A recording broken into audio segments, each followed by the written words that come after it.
अमरावती शहरातील राष्ट्रीय दृष्टीहीन संघाच्या वतीने कोरोनाच्या महामारीत जे अंध बांधव आहे त्यांच्यावरही आता या संकटात रोजगाराच्या अभावी उपासमारीची वेळ आली आहे। तरी ज्याही दात्यांना त्यांची मदत करायची असल्यास त्यांनी या राष्ट्रीय दृष्टीहीन संघाला मदत करावी, असे आवाहन कविता पेंढारी यांनी विदर्भ न्यूजच्या माध्यमातून केले आहे।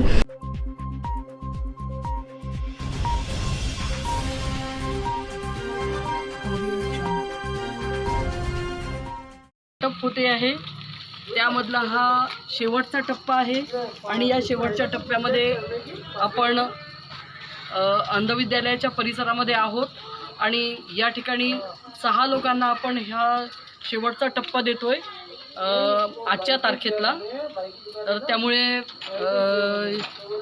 ज्या समर्पण चॅरिटेबल ट्रस्ट मुंबई यांच्याकडून ही मदत आपल्याला मिळालेली आहे त्यांचे आपण सगळ्यांनीच धन्यवाद मानायला पाहिजेत, कारण अशा अतिशय अडचणीच्या वेळेला जेव्हा जगावरती कोरोनाचं संकट आलेलं आहे अशा वेळेला प्रत्येकाने आपापलं संकट आपल्यावरच्या सगळ्या समस्या दूर सारून आपल्याला मदत केलेली आहे। त्यामुळे आपण या ट्रस्टच्या सर्व विश्वस्त मंडळाला धन्यवाद देऊया।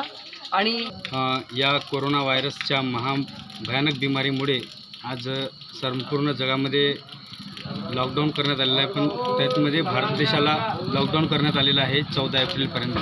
त्या दरम्यानच्या काळामध्ये आम्हाला ज्या वस्तूची गरज आहे, नितांत गरज आहे अन्नाची, तो अन्न आम्हाला आज तुमच्या ज्या ट्रस्टतर्फे आम्हाला प्राप्त झाला त्याबद्दल आम्ही त्यांचे आभारी आहोत। त्यांना हेही सांगा की तुम्ही लोक काय करता आणि तुम्हाला का बरं म्हणजे ही मदत घ्यायची वेळ आली असं सांगा। हां, आम्ही रेल्वे ऑकर्स आहोत। आम्ही रेल्वेमध्ये व्यवसाय करतो छोटासा, आणि त्या छोट्याशा माध्यमातून आम्ही आमचा उदरनिर्वाह करत असतो।